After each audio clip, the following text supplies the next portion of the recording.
안녕하십니까. 1월 26일 유튜브 영상 제작을 시작하겠습니다. 잔고부터 살펴보겠습니다. 오늘 잔고는 639만원입니다.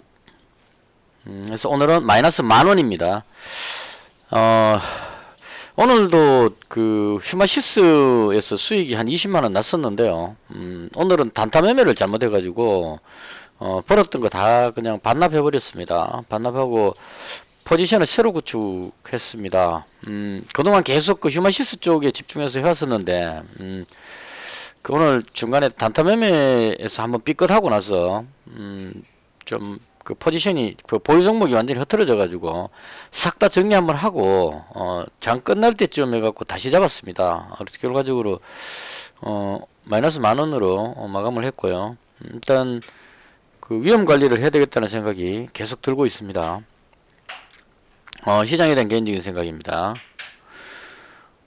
지난밤에 또 빠졌습니다. 이게, 이제는 예상이 점점 더 어려워지고 있어요.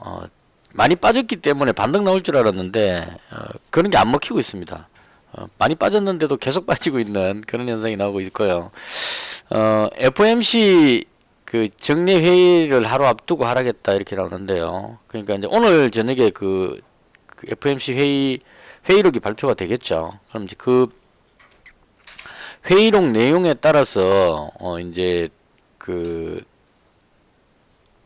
어떤 흐름이 그러니까 회의록을 보고 나서 움직이겠다 이런 쪽에 투자자들 생각이 있는 것 같습니다. 일단은 지금 그 관전 포인트는 3월쯤에 금리 인상한다는 거는 지금 기정사실이 됐고요. 다들 이제 누구나 알고 있는 사실이고, 그 이후에 얼마나 빠르게 금리 인상을 계속 할 것이냐, 이게 이제 포인트입니다. 그러니까, 무슨 말이냐면, 3월 달에 금리 인상하는 거는 이제 거의 뭐, 확정적이다, 이렇게 봐야 되는데, 지금 계속 시장이 불안한 것은, 물가가 너무 높게 나오고 있기 때문에요. 이게 그냥 금리 인상 한번 해가지고, 진정된 상황이 아니다. 그러니까 좀 더 빠르게 금리 인상을 계속 해야만 할 것 같다. 이런 압박을 지금 계속 받고 있는 겁니다. 그래서 만약에 그런 부분에 압박을 느끼게 된다면 연준에서 3월에 금리 인상 그리고 곧바로 연이어서 금리 인상을 또 할 수 있다는 이런 느낌의 멘트가 이제 대놓고 말은 안 하겠지만 그 물가 인상에 대한 어떤 조치가 필요하다 이런 식의 멘트가 나온다면 거기에 대해서 시장이 반응할 거란 얘기죠. 그래서 그런 쪽의 멘트가 나온다면 시장은 조금 더 빠질 수 있는 그런 가능성이 있고, 그렇지 않고 그냥 그 시장에서 예상하고 있는 정도의 수준, 뭐 금리 인상을 하겠다 이런 정도의 그 예상이 나온다면 이미 이제 그게 시장에 반영됐다고 봐야 되겠죠. 그래서 재료 노출 이런 의미로 바닥을 찍고 턴하는 그런 기회가 될 수도 있다. 이렇게 볼 수 있을 겁니다. 그래서 판단하기 상당히 어려운 그런 어떤 상황이기 때문에 투자자들도 좀 관망세로 지켜보는 것 같은 더군다나 나스닥 같은 경우에는 금리 인상에 아주 민감하기 때문에요. 밑으로 좀 더 많이 빠졌다 이렇게 보시면 될 것 같습니다. 그리고 또 하나가 지금 우크라이나 그 상황인데요. 이게 간단한 문제가 아닌 것 같아요. 처음에는 그냥 뭐, 푸틴이 공격까지는 하지 않을 것이라고 예상했었습니다, 저는. 근데 지금 움직이는 걸로 봐서, 미국 항공모함이 이제 그쪽으로 파견되는 뉴스도 나왔고요. 그 다음, 유럽연합 쪽에서 러시아가 공격하면, EU 유럽 연합군인가 뭐 그걸 투입시키겠다는 그런 이야기도 나오는 것 같고, 그리고 만약 도발을 하면 이제 푸틴에 대해서도 그 바이든 대통령이 푸틴에 대해서 경제적인 제재를 가하겠다는 그런 멘트도 나온 것 같습니다. 그래서 이런 거 저런 거 다 합쳐보면 러시아가 우크라이나에 대한 어떤 침공하겠다는 그 부분도 지정학적으로 상당히 위험한 부분이다. 이건 이제 그 예상하기는 상당히 어렵습니다. 우리가 그 공격할지 안 할지 뭐 이러다가 또 갑자기 뭐 그 공격을 취소해 버린다 이렇게 하면 이제 시장이 급등하겠죠. 그래서 이런 부분들은 솔직히 그 배팅하기가 상당히 어렵습니다. 푸틴 마음대로다 이렇게 볼 수도 있기 때문에 그래서 이제 눈치를 볼 수밖에 없는 것 같고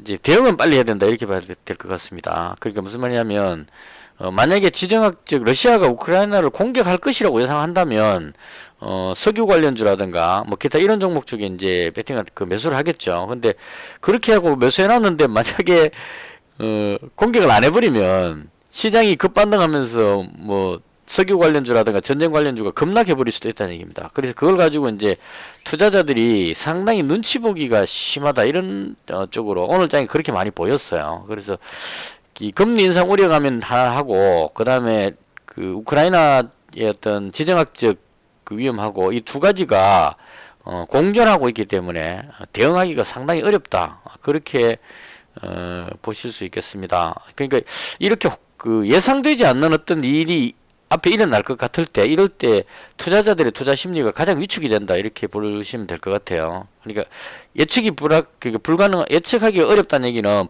불확실하다는 얘기고 불확실할 때는 투자를 잘 안 합니다. 대다수의 사람들이. 그래서 그런 관점으로 해서 연결해 봤을 때 지금은 투자자들이 관망하는 그런 느낌을 가진다 이래 보시면 될 것 같고 그게 반영이 돼 갖고 시장이 좀 하락하는 것이 아닌가 이렇게 보여집니다. 지금 보시면 다우지수는 그런대로 괜찮았습니다. 밀리다가 다시 당겨 올렸는데 약보합으로 마감을 했는데 문제는 이 나스닥입니다. 어저께는 힘들게 끌어올려 갖고 그 반전시켰는데 어제 다시 갭으로 떨어져 갖고 끌어올리지를 못하고 그냥 그 마이너스 한 2.28 정도 이렇게 됐습니다. 자, 그럼 이렇게 놓고 보면 이제는 이게 이제 의미가 없어졌다는 얘기죠. 계속 지금 말씀드리는데 1파 하락 후에 반등하고 2파 하락 나왔으니까 이 자리에서 반등 나올 줄 알고 봤었는데 너무 힘없이 내려가 버렸기 때문에 이제는 이 위쪽에 박스권이 아니고 그러니까 실제로 보면 이게 제가 차트 쪽을 별로 안 좋아하기 때문에 줄 끊는 건 상당히 싫어합니다. 개인적으로 싫어하는데 일단 그냥 그 편의상 설명하기 쉽게 하기 위해서 이제 제가 말하는 게 정답은 아니지만 일단 그 최고점 위치에서 지금 여기 정도 빠졌으면 그 1차로 빠지고 다시 빠졌기 때문에 이 정도의 박스권이라고 봤을 때 이 박스권이라고 말하기도 좀 어렵죠. 너무 범위가 넓으니까 일단 지지선을 강력하게 지지할 것이라고 예상했던 이 지지선을 이탈해 버렸기 때문에 이제는 여기서부터 아래쪽으로 그 하방으로 내려가는 그런 그림이 나와버렸다는 얘기입니다.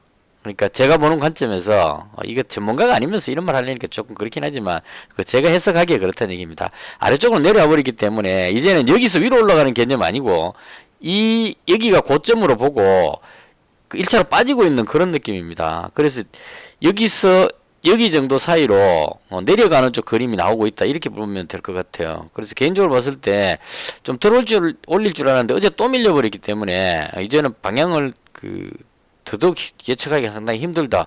많이 빠졌기 때문에 올라간다는 거는 그건 이제 어느 정도 지지선을 지켜줬을 때 이야기고 지금 그것조차도 깨버렸기 때문에 여기서 봤을 때는 예측하기 상당히 어렵다. 그래서 지금 연준에서 나오는 내용들은 충분히 시장에서 어느 정도 예상이 가능할 듯하다 이렇게 볼 수 있을 것 같아요. 그러니까 금리 인상할 거는 이미 다 알고 있었기 때문에 어느 정도 빠른 속도로 금리 인상을 할 것이냐 여기에 대한 어떤 해석이 될 건데 그걸로 인해서 지금 이만큼 빠졌기 때문에 그로 인해서 추가로 더 빠지지는 않을 것 같습니다. 근데 문제는 이것 하나만 있는 게 아니라는 거죠.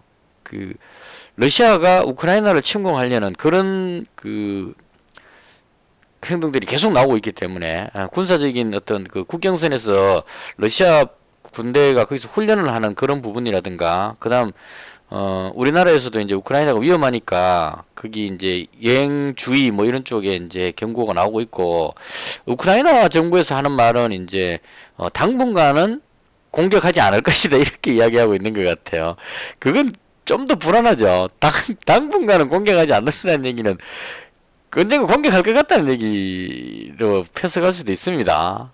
그래서 여전히 전쟁 위협은 있다. 이렇게 해서 이제 좀 거기에 대한 대비는 해야 되겠다 이렇게 보시면 될 것 같습니다. 그래서 개인적으로 봤을 때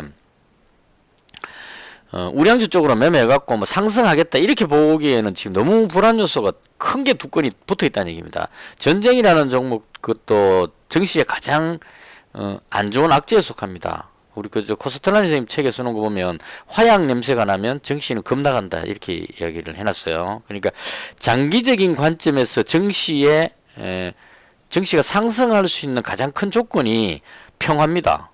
코스텔라니 선생님이 이제 그 책에 보면 전쟁과 평화로 나눴을 때 평화가 정시를 장기선으로 뭐 10년, 20년 이렇게 놓고 봤을 때 평화가 온다는 게 전제가 되면 정시는 상승하는 쪽에 베팅하는 것이 맞다. 그래서 그때 그 당시 때 이제 코스텔라니 선생님이 책의 내용을 보면 소련과 미국이 그 냉전이 끝나고 화해 모드로 바뀌었을 때 이때 전 재산을 그 우량주에 매매하고 수면제 먹고 10년 동안 자라 이렇게 이야기를 이제 표현을 하셨거든요. 그만큼 전쟁에 대한 위협이 줄어든다면 장기적으로 봤을 때 증시는 올라간다고 보는 게 맞다 이렇게 보는 게 이제 그 맞을 겁니다 아마. 근데 이제 문제는 지금 이렇게 그 러시아가 우크라이나를 공격하려고 한다. 뭐 국지전이지만 이 국지전이 어느 정도로 확전이 될지는 아무도 모르죠. 그래서 이런 부분들의 위험성 이게 이제 정시에 영향을 준다면 그 악재로 보고 증시가 하락할 가능성이 높다 이렇게 봐야 될 겁니다. 그래서 그 부분하고 금리 인상도 증시에 상당히 그 악재에 속합니다. 그러니까 전쟁과 평화가 장기선으로 봤을 때 첫 번째로 주는 영향이라면 두 번째는 돈입니다. 증시에 돈이 얼마나 공급되느냐에 따라서 돈이 들어오면 무조건 어떻게든 간에 올라간다는 얘기죠. 근데 금리를 인상한다는 얘기는 시중에 풀린 돈을 다시 은행으로 회수해 들어가기 때문에 시중의 유동성이 돈이 줄어든다는 얘기입니다. 그럼 돈이 줄어들면 어떻게든 정시는 내려간다. 그래서 악재다 이렇게 보실 수 있을 거예요. 그래서 전쟁이라는 그 큰 악재하고 금리 인상이라는 악재 두 가지가 다 있기 때문에 해결이 안 됐기 때문에 투자자들은 극도로 불안감을 느껴서 섣불리 그 배팅을 하지 않는다, 주식을 사지 않는다 이렇게 보면 될 것 같습니다. 그래서 시장은 개인적으로 이제는 여기서 올라간다 내려간다 예측은 무의미하다고 생각을 합니다. 이 변수가 너무 많기 때문에. 그래서 올라가는지 내려가는지 상황을 보고 거기에 맞춰서 대응하는 쪽으로 그러니까 예를 들어서 오늘 저녁 미증시가 하락을 해갖고 아래쪽으로 내리 꽂히는 그림이 나온다면 빠르게 우량주 쪽을 손절하고 뭐 석유 관련주라든가 이런 쪽에 그 지수와 반대로 가는 인버스 개념의 종목들에 배팅을 하는 방식으로 하든지 아니면 현금화로 시키는 게 맞죠. 대신에 그 전쟁의 위험, 러시아가 우크라이나를 점령하려던 부분이 평화적으로 대화를 통해서 해결이 됐다. 이렇게 되면 이제 그때는 배팅을 하면 되겠죠. 우량주 쪽으로 해서 그동안 많이 빠진 우량주 쪽으로 배팅을 해가지고 상승을 그 반등을 노리면 될 겁니다. 그래서 이건 그 어느 쪽으로 될지 예측하는 것보다는 예측할 수가 없죠. 러시아가 우크라이나를 공격할지 안 할지를 그 제 입장에서는 알 수가 없다는 얘기입니다. 전문가들은 뭐 미국 대통령이라든가 러시아의 푸틴 대통령은 알겠죠. 자기가 생각을 하니까 정보망이 있으니까 되는데 저 같은 개인 투자자 입장에서는 공격할지 안 할지는 알 수가 없으니까 그래서 일단 최대한 위험 관리를 하면서 비중을 좀 줄여놓은 상태에서 어떤 결과가 나오는 거를 보고 시장이 급변화할 때 빠르게 대응하는 식으로 그렇게 하는 것이 맞지 않을까. 그래서 오른다 내린다에 대한 예측은 오늘은 하지 않겠습니다. 잘 모르겠다로 정리를 하겠습니다. 자, 그 다음 국내 증시인데요. 오늘 또 빠져버렸습니다. 이게 지금 정말 그 엄청나게 빠져버리는데요. 이 주봉으로 한번 볼까요? 주봉으로 보면 아직 더 빠질 공간이 남았습니다. 한 여기 정도까지도 볼 수 있기 때문에 이평선으로 보자면 여기쯤인데 대충 지금 이 정도 선을 지켰어야 돼요. 보자면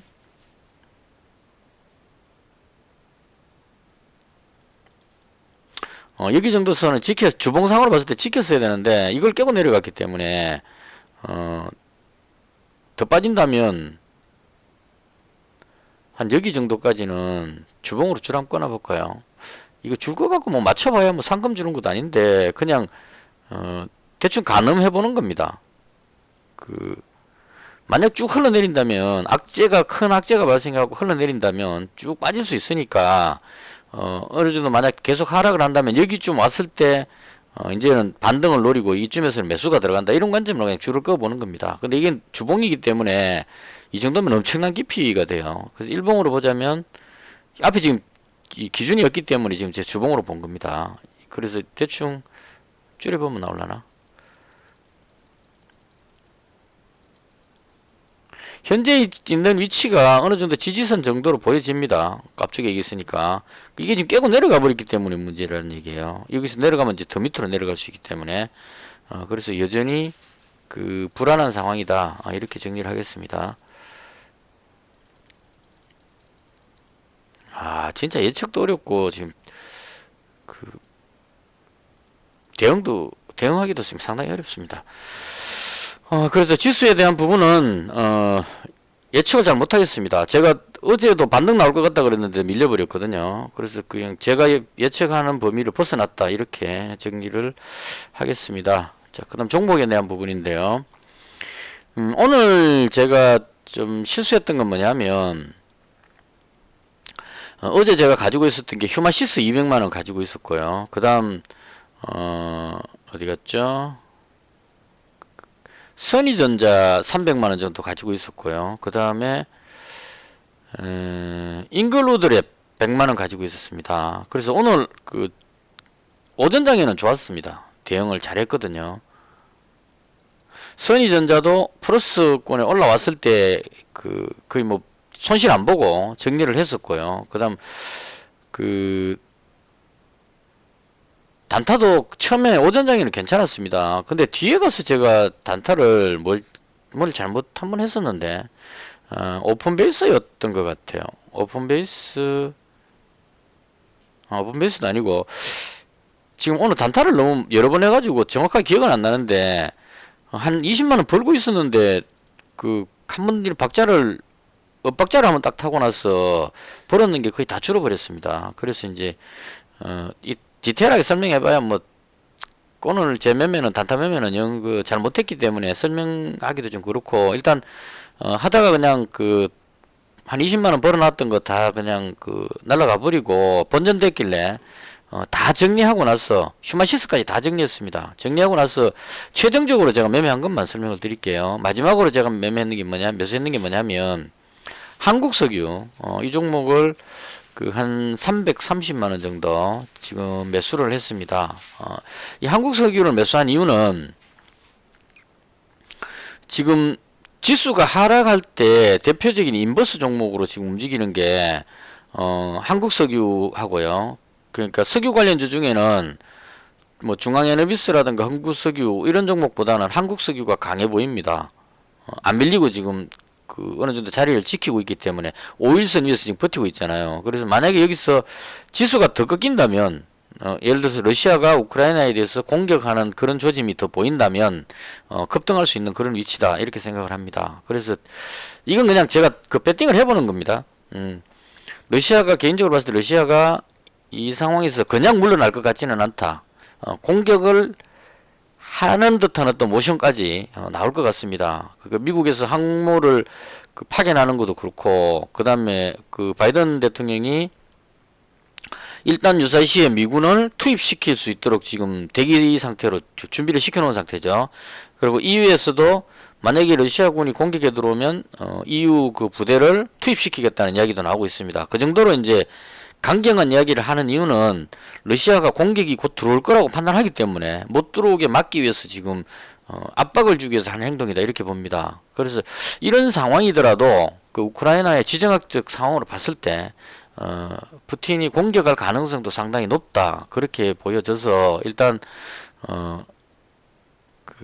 저는 일단 공격 가능성이 좀 높다. 그러니까 최종적으로 공격 딱 한다는 의미가 아니고 공격하려는 그런 압박이 더 긴장감이 더 높아진다. 이런 의미까지. 그러니까 긴장감이 높아지면 그 불안감으로 인해서 유가가 다시 또 올라가게 되겠죠. 그래서 그런 상황이 되면 인버스 관점으로 증시가 내려오면서 올라갈 가능성이 있다. 그런 관점으로 단타 관점으로 잡은 겁니다. 길게 본 게 아니고. 그래서 일단은 한국석유 지금 한 330만원 정도 잡고 있고요. 그 다음 오늘 레스카게도 휴마시스를 좀 잘못 팔아버렸어요. 여기서 정리해버렸거든요. 여기 정리해버리고 나서 여기서 다시 잡으려니까 도저히 쏙쓰려가지고 다시 못 잡아가지고 휴마시스 말고 자가진단 키트죠. SD 바이오센스를 잡았습니다. SD 바이오센서를 지금 얼마를 잡았냐면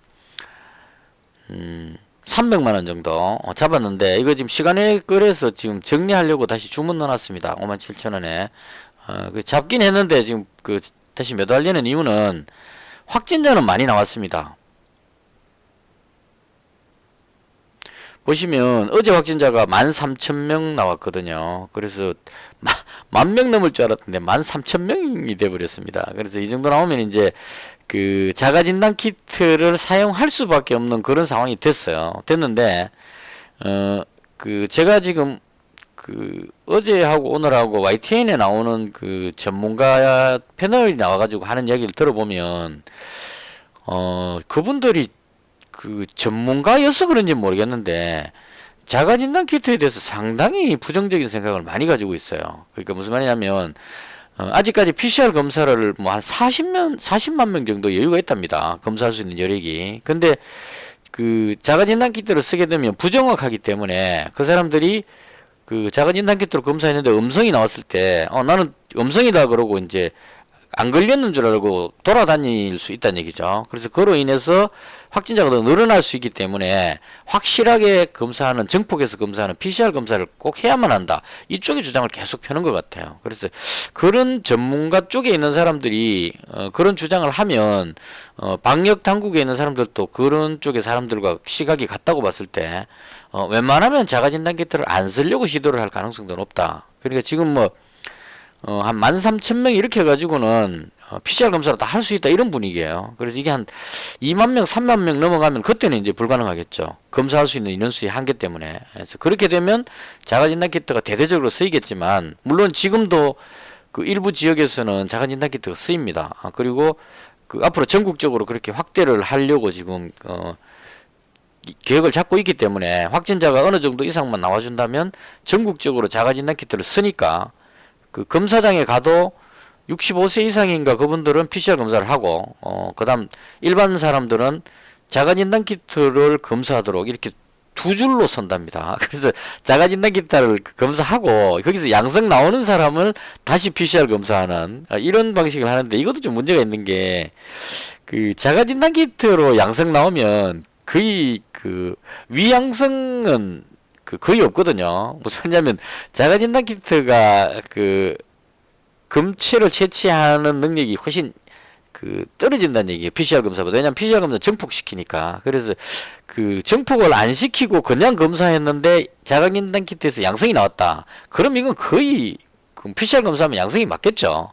그 문제는 양성인 사람이 자가진단 키트에서 안 잡히는 경우가, 그게 문제라는 얘기입니다. 근데 그 검사장에 가서 자가진단 키트로 검사해갖고 양성 나오면 그것도 다시 PCR 검사를 또 하는, 이런 약간 이해가 안 되는 행동들을 지금 현재 하고 있는 것 같습니다. 방역당국이 지금 확진자 10,000명 넘어가니까 제대로 그 중심을 못 잡고 있는 것이 아닌가, 개인적으로 좀 약간 황당하기도 하고. 그래서 그 미국이나 이런 데서 자가진단 키트를 쓰는 거는, 그 미국이라고 왜 자가진단 키트가 그렇게 되는 걸 왜 모르겠습니까? 그럼에도 불구하고 그렇게 쓰는 이유는, 너무나 많은 확진자 숫자가 많이 나오기 때문에 확실하게 그 감염된 사람들만 찾아내자. 그러니까 숨어 있는 그 사람까지 다 찾아낼 필요 없이 우선 이제 증상이 심한 사람들만 우선 찾아내자, 이런 개념으로 지금 자가진단 키트 검사를 하는 거거든요. 그래서 그런 관점으로 대응해서 쓰는 게 맞지 싶은데, 정부에서 지금 계속 태클을 걸고 있기 때문에 개인적으로 지금 SD 바이오센스를 매수하긴 했지만 그런 연유로 인해서 다시 팔려고 지금 매도 주문을 넣어놓은 상태입니다. 그래서 아마 그 체결이 되면 이 종목은 빼고 한국석유 한 종목만 가지고 대응을 해볼까, 그렇게 생각을 하고 있습니다. 이렇게 해서 지금 뭐 다른 종목에 대해서는 생략하겠습니다. 오늘 뭐 전기 관련한 쪽 종목들이 에너톡하고 대원전선 상한가 들어가고 막 움직였는데, 이게 왜 올라갔는지 잘 모르겠습니다. 별로 알고 싶지도 않고. 그 다음 푸른기술은 그 원래는 남북경협주의 철도 관련주로 그 분류됐었는데, 이게 로봇 관련한 것도 생산을 하는가 봐요. 그래서 로봇 관련한 무슨 생산 그 공급한다는 뉴스 떠가지고 상한가 들어가 버렸는데 푸른 기술 상한가 들어가니까 대아티아이도 덩달아서 따라 움직인 것이 아닌가, 이런 식으로 움직였다는 그 이런 흐름이 좀 있었던 것 같고요. 그 나머지는 뭐 특별한 건 없었던 것 같습니다. 그래서 다시 정리하면 개인적으로 지정학적 위험, 러시아가 우크라이나에 대한 어떤 도발 위험성, 이런 것들로 해서 한국 석유 가지고 있고요. 그다음 그 확진자가 계속 늘고 있기 때문에 자가 진단키트 관련해서 그 이 휴마시스를 제가 여기서 잡아가지고 오늘 최종적으로 다 팔았는데 이 종목도 뭐 나름 자가 진단키트 괜찮지만 SD 바이오센스도 그 가격이 비싸다는 얘기는 그만큼 실적이 더 좋다는 얘기입니다. 그래서 이 종목도 줄권원 자리 이 정도만 돌파를 하면 위로 강하게 올라갈 가능성이 있지 않을까, 개인적으로 그렇게 생각해서 보유 중인 상태다, 이렇게 정리를 하겠습니다. 이것을 해서 오늘 제가 봤던 시장에 대한 설명을 모두 마치겠습니다. 시청해 주셔서 대단히 감사합니다.